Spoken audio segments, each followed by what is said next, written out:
Okay, well, it's February 25th, 2014.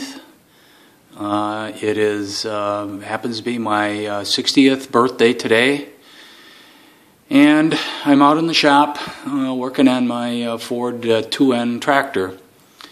It's a 1946 Ford. My intent is to completely restore it, and it's just zero out. I don't know if you can see the thermometer out my shop window here, but it's just zero, so it's really cold today. So I'm going to walk you through everything at this point that I've done and kind of update where I'm at and where I'm headed. I've got clearly have the oil pan complete, ready to reinstall. I'm going to have to do something with the probably going to soak these rope seals here, but this is ready to go, cleaned up and ready to go. I got a new exhaust and intake manifold that's sitting here, and this is the piece for the governor. Everything on this end is cleaned up. It's really been nice to be able to work out in my new shop. It's very comfortable today out here, even though it's zero outside. It's comfortable 60 degrees and good working conditions. The engine I have mostly reassembled. It has a new valve train, springs, guides, bushings. Everything is brand new there. I seated the valves myself with a lapping tool.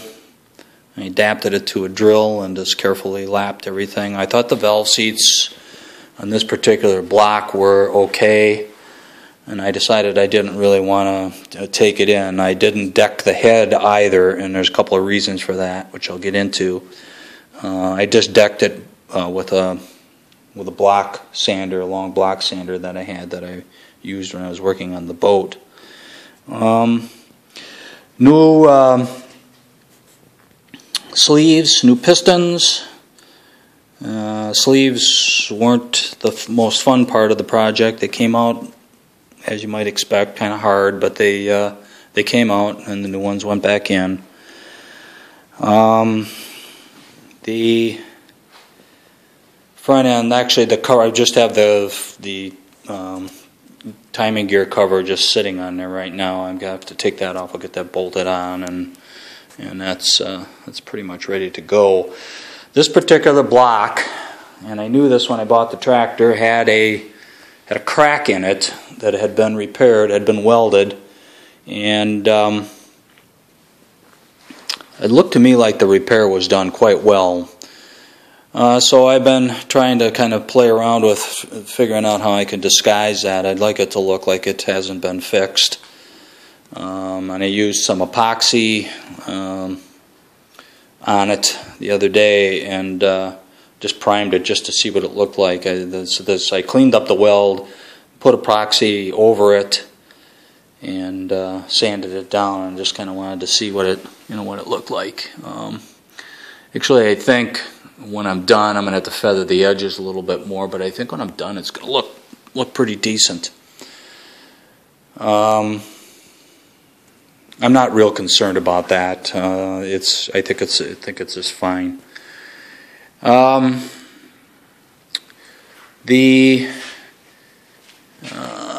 Without flipping the engine over, I've got new main bearings, new rod bearings. I replaced the wrist pins, and I had the rods rebushed. There's new bushings in the rods, and I had the wrist pins fitted, so it's I'm hoping that it's ready to go. The oil pump, which is right here, I rebuilt that. There's not much to it to the oil pump. I'm hoping it's okay.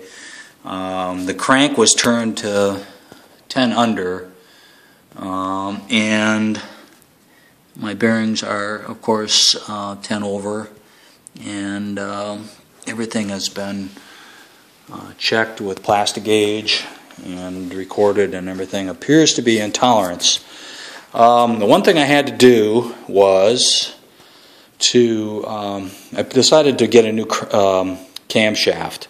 And you can see right here the camshaft on these front mount distributors. The distributor fits right here into that little slot. In the old cam, that slot was all wore out and pretty sloppy.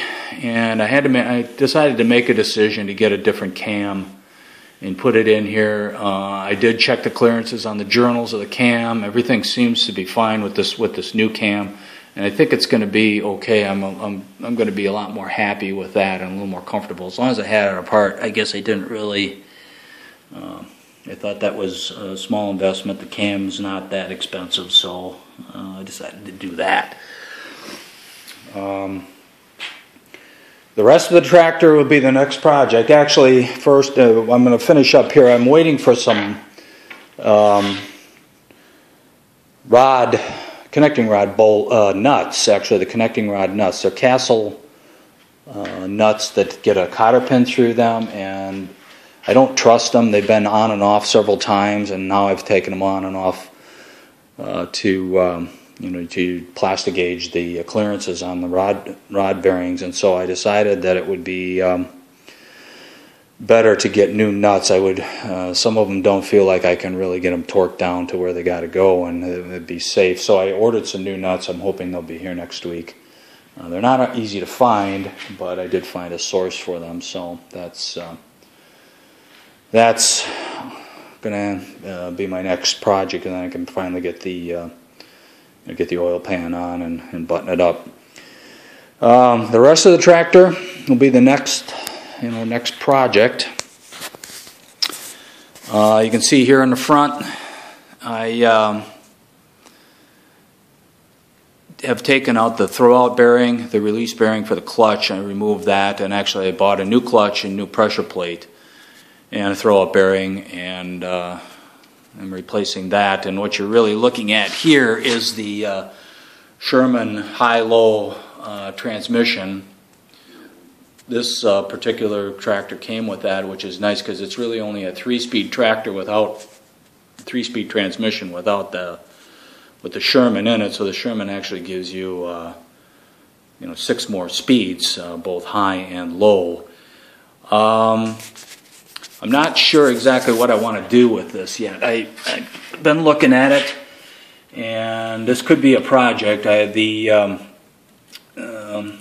Sherman transmission front bearing, I'm not sure how that is right now. It looks like there's a lot of play in there. I'm thinking maybe now that I have it apart, maybe I want to pull that apart and replace that bearing. I'm probably going to get a second opinion on that from somebody who knows a little bit more about these, because it's quite a project to get that out of there, and I'm not sure if I want to do that or not, but I'll make that decision later. And of course, right here is where the starter switch goes.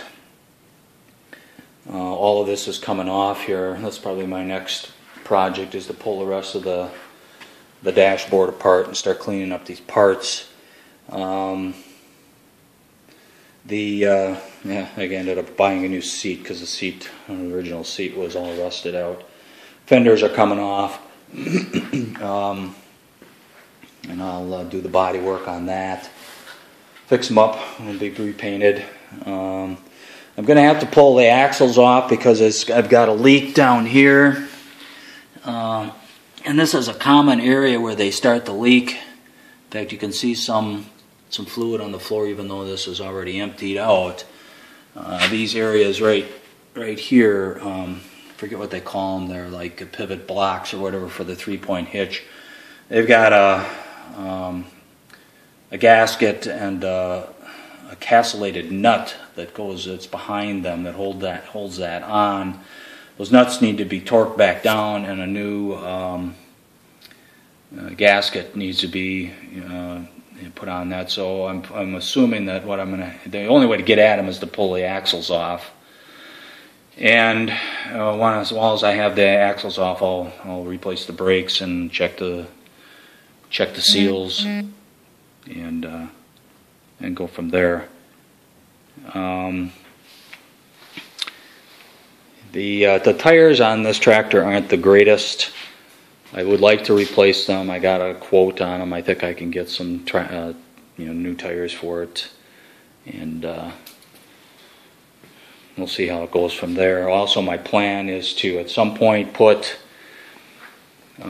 probably as I'm putting together, I'm thinking about putting live hydraulics, putting a live hydraulic kit on it. That live hydraulic kit can be purchased, and there's actually a pulley that goes on the front here, and then it runs right off of there with a timing belt, and that actually will supply the 3-point hitch hydraulics. So they'll have live hydraulics, full-time hydraulics, and also an extra port so that you can use implements like a front end loader or whatever, and just connect and disconnect them. So there's lots of work left to go here. I'm in no hurry. My goal was to get the engine done this winter, and then proceed from there and pick away at it. Here's all the miscellaneous and sundry parts. The hood. I'm going to put new bushings and bearings in the front. Tires, front suspension. Also, I have the old bushing out of the front axle. I've got a new bushing, and I'll be putting a new bushing in that. And that's all wore out, or was all wore out. And so I'm going to go from there.